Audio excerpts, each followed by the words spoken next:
آیت نمبر 64 64 پارہ نمبر 24 سورہ مؤمن۔ نحمدہ و نصلی علی رسولہ الکریم، اما بعد، اعوذ باللہ من الشیطان الرجیم، بسم اللہ الرحمن الرحیم۔ اللہ الذی جعل لکم الارض قرارا والسماء بناء وصورکم فاحسن صورکم ورزقکم من الطیبات ذالکم اللہ ربکم فتبارک اللہ رب العالمین، صدق اللہ العظیم۔ آج کے درس میں جو پہلی آیت مبارکہ ہے، یہ بھی اللہ تعالیٰ کی توحید اور وحدانیت پہ ایک دلیل ہے کہ اللہ تعالیٰ نے اپنی قدرت کاملہ اور اپنی وحدانیت پہ ایک دلیل بیان فرمائی کہ رب ذوالجلال ارشاد فرماتے ہیں کہ اللہ ہی وہ ذات ہے جس نے تمہارے لیے زمین کو جائے قرار بنایا۔ جائے قرار بنایا یعنی ٹھہرنے کی جگہ بنایا کہ اس زمین پہ تم چلتے پھرتے ہو، اپنا کاروبار کرتے ہو، بزنس کرتے ہو، اپنے جتنے بھی آمدن کے ذرائع ہیں وہ اختیار کرتے ہو، اور اپنی زندگی گزارنے کے جتنے اسباب ہیں وہ تم اس زندگی اسی جو ہے زمین پہ اختیار کر رہے ہو، اور اسی زمین سے تمہارا غلہ پیدا ہو رہا ہے، یہی تمہارے ٹھہرنے کی جگہ ہے۔ اسی میں جب انسان فوت ہو جاتا ہے تو دفن کیا جائے گا۔ تو اللہ تبارک و تعالیٰ نے اس کو انسان کے قرار پکڑنے کی، ٹھہرنے کی جگہ بنا دیا، اور پھر بنایا بھی اتنا ایک معتدل کہ نہ اتنا نرم بنایا کہ انسان اس کے اندر ہی گھس جائے، اور نہ اتنا سخت بنایا کہ انسان اس کے اوپر چلتے چلتے تھک جائے اور انسان کا چلنا مشکل ہو جائے، اور یہ بھی نہیں کہ بھئی ہر وقت ڈگمگاتی ہو، بلکہ اللہ تعالیٰ نے اس کو ساکن بنا دیا، پہاڑوں کو بطور کیلوں کے گاڑ کر اور مضبوط بنا دیا، جس پہ انسان جو کچھ کرنا چاہیں کر سکتے ہیں۔ اور فرمایا وَالسَّمَاءَ بِنَاءَ، اور آسمان کو تمہارے لیے چھت بنایا، کہ دوسرے مقام پر ہے نا سقفًا محفوظہ، محفوظ چھت بنایا کہ جو اتنا عرصہ گزرنے کے باوجود نہ گری ہے اور نہ قیامت تک گرے گی۔ جب اللہ تبارک و تعالیٰ کا امر آئے گا اس نظام ہستی کو ختم کرنے کا، تو پھر آسمان بھی ختم کر دیا جائے گا، پھر یہ سارے پہاڑ، دریا، زمین سب کچھ ختم ہو جائے گا، لیکن جب تک اللہ تبارک و تعالیٰ نے اس نظام کو باقی رکھنا ہے، آسمانوں میں، زمینوں میں کسی جگہ کوئی بھی جو ہے نا وہ کمی بیشی نہیں ہوگی۔ اللہ تبارک و تعالیٰ خود قرآن و مجید میں دعوت دیتے ہیں کہ یہ جو آسمانوں کا نظام ہے اس کو دیکھو، پھر دیکھو، بار بار دیکھو، کیا تمہیں کوئی اس کے اندر جو ہے وہ فطور اور کمی نظر آئے گی؟ فرمایا کہ تم دیکھتے دیکھتے تمہاری آنکھیں جو ہے وہ تھک کے واپس لوٹ آئیں گے، لیکن تم اس میں کوئی کمی اور کجی تلاش نہیں کر سکتے۔ اور بلکہ اللہ تبارک و تعالیٰ نے ایسا نظام بنایا کہ دیکھیں اوپر آسمان کے نیچے بہت ساری ایسی چیزیں ہیں کہ جو اگر زمین میں ایک حد تک جو ہے نا کشش رکھی ہے کہ وہ اوپر سے چیزوں کو نیچے کھینچ کے لاتی ہے، باقی اس کے اوپر جو چیزیں وہ اس کے اوپر ہی رہ جاتی ہیں۔ اگر آسمان کے نیچے جو بہت ساری چیزیں ہیں، یعنی سیارے، ستارے وغیرہ، اگر وہ زمین پہ گریں تو انسانوں کے چلنے کی جگہ ہی نہ ہو، لیکن اللہ تعالیٰ نے نظام ہی ایسا بنایا کہ ایک حد تک جو ہے نا وہ زمین نیچے چیزیں لاتی ہے، جب اس کے اوپر ہو جائے تو وہ اوپر ہی رہتے ہیں، پھر وہ نیچے آتی ہی نہیں ہیں۔ تو یہ اللہ تبارک و تعالیٰ کی طرف سے بڑا محفوظ نظام ہے۔ وَصَوَّرَكُمْ، اور پھر آگے فرمایا کہ اللہ تعالیٰ وہ ذات ہے جس نے تمہاری شکلیں بنائی، فَأَحْسَنَ صُوَرَكُمْ، اور بڑی بہترین شکل بنائی۔ انسان کو اللہ تعالیٰ نے بڑا ہی خوبصورت بنایا کہ چہرے سے لے کر انسان کے جسمانی ساخت، ہاتھ، سب کچھ اللہ نے متناسب بنایا، بڑا خوبصورت بنایا۔ اب دیکھیں نا کہ جانور منہ سے کھاتے ہیں، لیکن انسان جو ہے نا وہ ہاتھ سے، جانوروں کا لباس نہیں ہے، انسانوں کے لیے اللہ نے لباس، کتنا خوبصورت لباس بنایا جو انسان کی زینت کا ذریعہ ہے، اور پھر انسان کے رہن سہن کے لیے اللہ تعالیٰ نے کتنی جو ہے نا وہ مکانات اور جگہ عطا کی، پھر انسان کے کھانے پینے کے لیے بھی ان چیزوں کا بندوبست فرمایا جو پاکیزہ طیبات ہیں، جن کو دیکھ کر نفرت نہیں ہوتی۔ تو گویا انسان کے ساتھ جو بھی چیز جڑی ہے اللہ نے اس کو بہترین اور خوبصورت بنایا۔ خود اللہ تعالیٰ ارشاد فرماتے ہیں لَقَدْ خَلَقْنَا الْإِنسَانَ فِي أَحْسَنِ، یہ احسن اس میں تفصیل ہے نا، اس میں تفصیل گزرا ہے نا، احسن فی احسن تقویم، کہ انسان کو بہت ہی اعلیٰ شکل میں بنایا، بہت ہی خوبصورت بنایا۔ اور اللہ تعالیٰ ارشاد فرماتے ہیں نا یا ایھا الانسان ما غرک بربک الکریم، انسان تجھے تیرے کریم رب کے بارے میں کس چیز نے دھوکے میں ڈال دیا؟ الذی خلقک، وہ جس نے تجھے پیدا کیا، فسواک، اور تجھے برابر کیا، فعدلک، لگ اور بالکل متناسب اعضاء والا بنایا۔ یہ نہیں کہ ایک ہاتھ بڑا ایک چھوٹا، ناک کی ایک سائڈ بڑی ایک چھوٹی، ایک آنکھ بڑی ایک چھوٹی، نہیں، سب کو اللہ نے برابر برابر بنایا تاکہ خوبصورتی برقرار رہے۔ اب خدا نخواستہ اگر ایک آنکھ بڑی ہو ایک چھوٹی ہو کتنی بری لگتی ہے۔ تو دیکھیں کہ اللہ تبارک و تعالیٰ نے انسان کو کتنا خوبصورت بنایا، تو فرمایا کہ وہ ذات کہ جس نے تمہیں خوبصورت بنایا اور تمہاری شکلیں بنائی، تمہیں پیدا کیا، تو وہ سب کچھ کر سکتا ہے نا۔ اور فرمایا نا وَرَزَقَكُم مِّنَ الطَّيِّبَاتِ، پاکیزہ چیزیں تمہیں کھانے کے لیے دی، انسان کے لیے حلال طیب ہر اچھی چیز کھانے کا بندوبست کیا۔ ذَلِكُمُ اللَّهُ رَبُّكُمْ، فرمایا یہ جو زمین بنانے والا، آسمان بنانے والا، تمہیں بنانے والا، یہ اللہ تعالیٰ تمہارا رب ہے۔ اس کو چھوڑ کے کہاں جا رہے ہو؟ اس کی اطاعت کرو اور اسی کی عبادت کرو۔ فَتَبَارَكَ اللَّهُ، بس بابرکت ہے اللہ تعالیٰ کی ذات رب العالمین، جو تمام جہانوں کو پالنے والا ہے۔ کہ تمام جہانوں سے مراد تمام مخلوقات بھی ہیں، کہ تمام مخلوقات کو اللہ تعالیٰ ہی پالنے والا ہے، اور تمام جہانوں سے مراد وہ 5 جہان بھی ہیں۔ عالم ارواح میں بھی روحوں کی حفاظت کس نے کی اور کون کر رہا ہے؟ اللہ تعالیٰ۔ ماں کے پیٹ عالم ارواح میں کون پالتا ہے؟ رب ذوالجلال۔ عالم دنیا میں کون پال رہا ہے؟ اللہ تبارک و تعالی۔ عالم برزخ میں جب انسان چلا جائے گا، وہاں انسان کی نگہداشت اور سب کچھ اگر اچھا ہے تو اس کو نعمتیں کون دے گا؟ جی اللہ تعالیٰ۔ اور آخرت میں کون پالن آ رہا ہے؟ اللہ تعالیٰ۔ تو سارے جہانوں کا پالنے والا وہی ہے۔ فرمایا نا اللہ الذی، اللہ ہی وہ ذات ہے، جعل، جس نے بنایا، لکم الارض، تمہارے لیے زمین کو، قرارا، ٹھہرنے کی جگہ، والسماء، اور بنایا آسمان کو، بناءً، چھت، وصورکم، اور تمہاری شکلیں بنائیں، فاحسن صورکم، بس بہت ہی اچھا بنایا تمہاری صورتوں کو، احسن اس میں تفضیل، ورزقکم، اور دیا تم کو رزق من الطیبات، پاکیزہ چیزوں سے، ذالکم اللہ، یہ ہے اللہ تبارک و تعالی، ربکم، تمہارا رب، فتبارک اللہ، بس بہت ہی بابرکت ذات ہے اللہ تعالیٰ کی، رب العالمین، جو تمام جہانوں کو پالنے والا ہے۔ وہ الحی، اب آگے فرمایا وہی اللہ تبارک و تعالیٰ ہے جو ہمیشہ سے ہے، ہمیشہ زندہ ہے، لا تاخذہ سنۃ ولا نوم، جس کو نیند اور اونگ بھی نہیں آتی، اللہ لا الہ الا هو الحی القیوم، جو خود بھی زندہ ہے، سب کو زندہ رکھنے والا ہے، لا الہ الا ہو، کوئی معبود نہیں ہے سوائے اس کے، فادعوہ مخلصین لہ الدین، لہذا صرف اپنی اطاعت کو خالص کرتے ہوئے اسی کے لیے، اسی کو اپنی مشکلات اور حاجات میں پکارو، اور وہی تمہارا کارساز ہے۔ اور جب ان تمام دلائل سے واضح ہو گیا کہ اللہ تبارک و تعالی سب کچھ کرنے والا ہے، تو پھر تمام تعریفیں بھی اللہ کے لیے ہیں جو جہانوں کو پالنے والا ہے۔ فرمایا نا هو الحی، وہی زندہ ہے، لا الہ، کوئی معبود نہیں، الا ہو، مگر وہی، فادعوہ، پس تم اسی کو پکارو، مخلصین، خالص کرتے ہوئے، لہ الدین، اسی کے لیے پکار کو خالص کرتے ہوئے، اسی کے لیے عبادت کو اور اطاعت کو، الحمدللہ، تمام تعریفیں اللہ کے لیے ہیں، رب العالمین، جو جہانوں کو پالنے والا ہے۔ قل انی نہیت ان اعبد الذین، اب اللہ تبارک و تعالی نے اس آیت مبارکہ میں حکم دیا کہ میرے پیغمبر آپ ان کفار سے کہیں کہ جب یہ آپ کو یہ دعوت دیتے ہیں نا کہ تم ہمارے معبودوں کی پوجا کرو اور ان کو مان لو، ہم بھی تمہارے معبود کی عبادت کریں گے، ہم بھی مان لیں گے، اس طرح مل جل کے کام کرتے ہیں، تو فرمایا ان سے کہہ دو کہ مجھے اللہ تعالیٰ نے منع کر دیا ہے کہ میں ان کی عبادت کروں جن کی تم اللہ کو چھوڑ کر عبادت کرتے ہو، جب میرے پاس میرے رب کی طرف سے واضح نشانیاں آ گئی ہیں کہ اللہ تبارک و تعالیٰ نے انہیں قرآن و مجید عطا کر دیا، اللہ تبارک و تعالیٰ نے معجزات دیے، معراج جیسا معجزہ، قرآن جیسا معجزہ، اور اسی طرح شق قمر جیسا معجزہ کہ آپ علیہ السلام سے مشرکین نے کہا کہ اگر چاند 2 ٹکڑے ہو جائے تو ہم ایمان لے آئیں گے، آپ علیہ السلام نے جبل ابی قبیس پہ کھڑے ہو کر اس طرح انگلی سے اشارہ کیا تو چاند 2 ٹکڑے ہو گیا، اور اس وقت کے دیکھنے والے ان سب نے اپنی آنکھوں سے دیکھا لیکن ان کے مقدر میں ایمان نہیں تھا تو وہ ایمان نہیں لائے۔ کتابوں میں ایک واقعہ لکھا ہے کہ جو وہاں اس وقت دیکھنے والے تھے ان کے مقدر میں تو ایمان نہیں تھا، ایمان نہیں لائے، لیکن اس وقت ہندوستان کے علاقے میں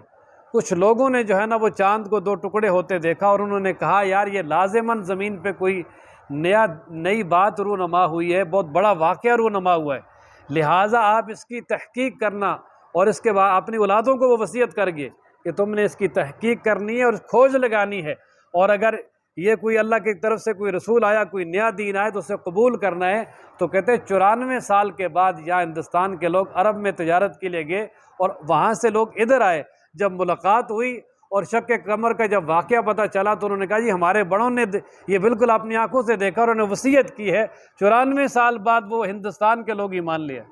تو دیکھیں نا، جن کے مقدر میں تھا انہوں نے بڑوں سے سنا اور وہ ایمان لے آئے، جنہوں نے پاس کھڑے ہو کے اپنی آنکھوں سے دیکھا جن کے مقدر میں نہیں تھا وہ ایمان نہیں لائے۔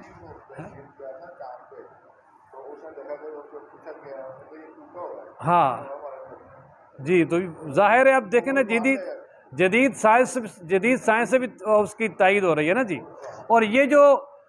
چند معجزات ہیں نبی پاک صلی اللہ علیہ وسلم کے یہ نص قطعی سے ثابت ہے، ان کا منکر بھی کافر ہے۔ ان میں سے ایک قرآن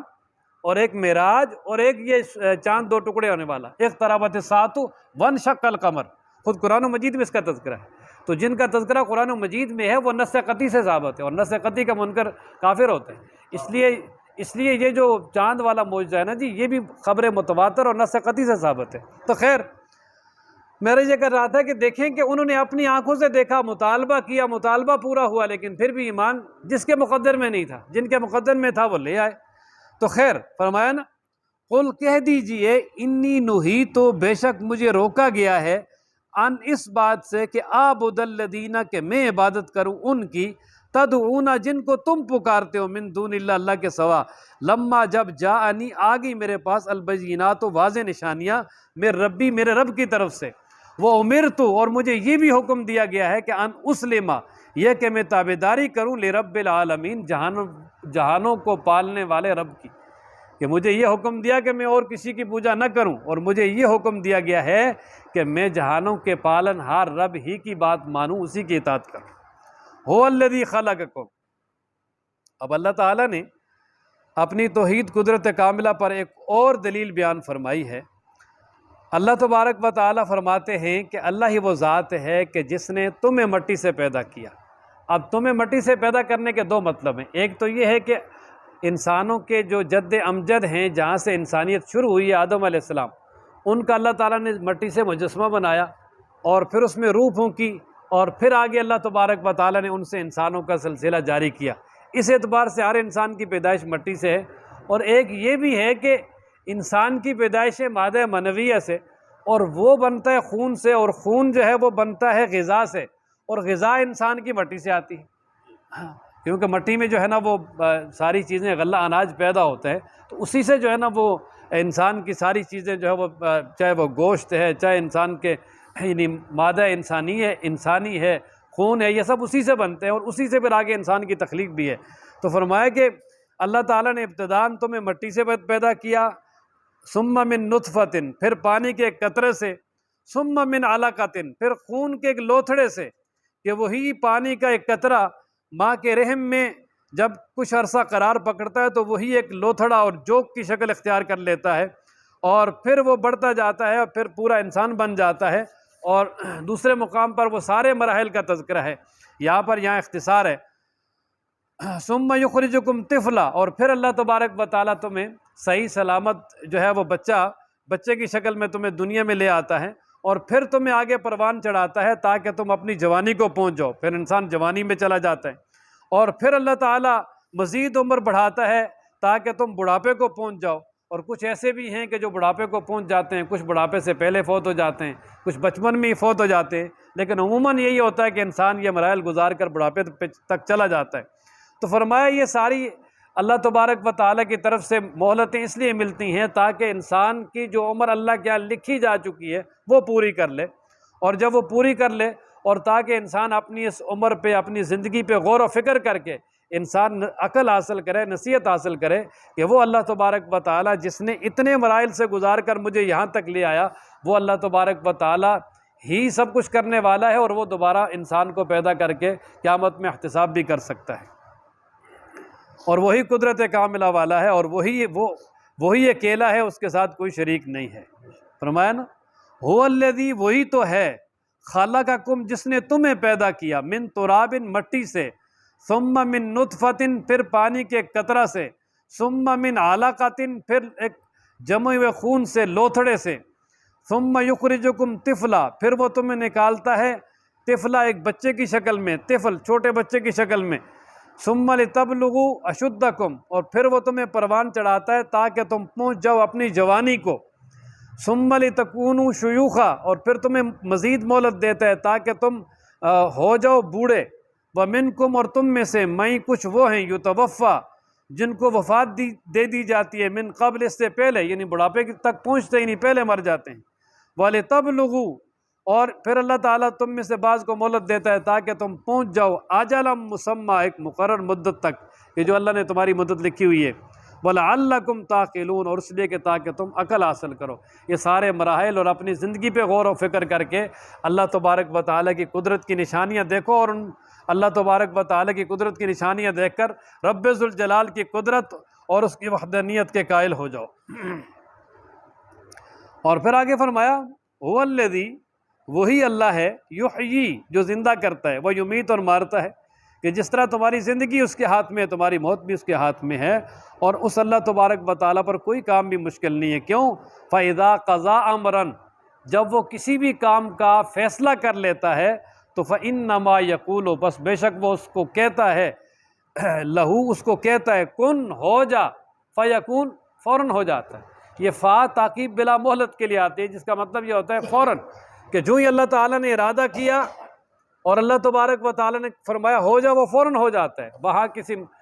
فوج بلانے کی اور اسی طرح مستری اور راجگیر بلانے کی کوئی ضرورت نہیں ہے۔ جب بھی اللہ تعالیٰ کسی چیز کا ارادہ کرتے ہیں اسے کہتے ہیں ہو جا، وہ فوراً ہو جاتا ہے۔ اللہ تبارک و تعالیٰ گویا ارادہ ہی جو ہے، اللہ کا ارادہ ہی نیست سے ہنس کر دیتا ہے۔ الم تر الی الذین یجادلون فی آیات اللہ، اب آگے اللہ تبارک و تعالیٰ فرماتے ہیں الم ترا، کیا آپ نے دیکھا نہیں، یعنی یہ لفظی معنی تو یہ ہے، لیکن یہاں معنی ہے غور کرنے کے معنی میں، کہ کیا آپ نے غور نہیں کیا کہ وہ لوگ جو اللہ تبارک و تعالیٰ کی آیات میں جھگڑتے ہیں، ناجائز اللہ کی نشانیاں، جو اللہ تعالیٰ نے اپنی قدرت کاملہ کی نشانیاں رکھی ہیں، یا جو اللہ تعالیٰ نے کتاب دی ہے اور اس کی جو آیات ہیں، یا انبیاء کو جو معجزات دیے ہیں، ان میں وہ خواہ مخواہ سے جھگڑتے ہیں، ان کا انکار کرتے ہیں۔ فرمایا وہ کہاں پھیرے جا رہے ہیں، ان کو جو ہے نا وہ ان کا انکار نہیں کرنا چاہیے۔ اور فرمایا وہ ایسے ظالم لوگ ہیں جنہوں نے کتابوں کو بھی جھٹلایا، اور اسی طرح جو رسول ہدایت لے کر آئے ان کو بھی جھٹلایا۔ اور فرمایا کہ اللہ کی کتاب یعنی قرآن و مجید کو جھٹلانا، یہ پہلی کتابوں کو بھی جھٹلانا ہے، کیونکہ قرآن ان کے لیے مصدق ہے۔ رسول اللہ صلی اللہ علیہ وسلم کا انکار اور آپ صلی اللہ علیہ وسلم کے لائے و دین کا انکار پہلے دینوں کا بھی انکار ہے، کیونکہ یہ دین پہلے تمام دینوں کا مصدق ہے۔ تو گویا وہ لوگ کہ جنہوں نے قرآن و مجید یا پہلی کتابوں کا انکار کیا، یا اللہ تعالیٰ کے رسول جو ہدایت لے کر آئے اس کا انکار کیا، تو فرمایا وہ یہ خوش نہ ہوں کہ بچ جائیں گے، بلکہ انہیں عنقریب پتہ چل جائے گا کہ ان کے ساتھ کیا ہونے والا ہے۔ کب؟ کہ جب ان کو جہنم میں ڈالا جائے گا، اور جہنم کے اندر ان کو شدید پیاس لگے گی اور وہ پانی مانگیں گے، اور پھر فرشتے انہیں گھسیٹ کر وہ گرم کھولتے ہوئے چشمے پر لے جائیں گے، اور پھر وہاں ان کو پانی پلائیں گے، اور پھر اس کے بعد گھسیٹ کر پھر جہنم میں ان کو جھونک دیا جائے گا، اس حال میں کہ ان کی گردنوں میں توق ہوں گے اور پاؤں میں بیڑیاں ہوں گی۔ تو پاؤں میں بیڑیاں اور گردنوں میں توق، ان کو گھسیٹا جائے گا، اور گھسیٹ کر وہ پانیوں کی گھاٹ پہ لے جایا جائے گا، گرم اور تلچھٹ جیسا پانی، جس کو پئیں گے تو وہ چہرہ بھی جلا دے گا اور آنتوں کو بھی ختم کر دے گا، بہا کے لے جائے گا، اور پھر اس کے بعد اس نے دوبارہ جو ہے نا وہ جہنم کی آگ میں پھینک دیا جائے گا۔ فرمایا اس وقت سب کچھ انہیں پتہ چل جائے گا کہ ہم نے کیا کیا ہے، لیکن اس وقت پچھتائیں گے، لیکن فائدہ نہیں، ابھی نصیحت حاصل کر لیں تو بہتر ہے۔ فرمایا نا الم تارا، کیا آپ نے نہیں دیکھا، الی الذین، ان لوگوں کی طرف، یجادلون، جو جھگڑا کرتے ہیں، فی آیات اللہ، اللہ کی آیتوں میں، انا یصرفون، کہ وہ کہاں پھیرے جا رہے ہیں، کہ کہاں وہ الٹے پھیرے جا رہے ہیں، وہ کس طرف جا رہے ہیں، کیوں اپنے آپ کو تباہ کر رہے ہیں وہ، الذین، وہ کذبوا بالکتاب، جنہوں نے جھٹلایا کتاب کو، وبما، اور اس کو، ارسلنا بہ، جس کے ساتھ بھیجا ہم نے، رسولنا، اپنے رسولوں کو، فسوف یعلمون، ان قریب وہ جان لیں گے، کب، اذ الاغلال، جب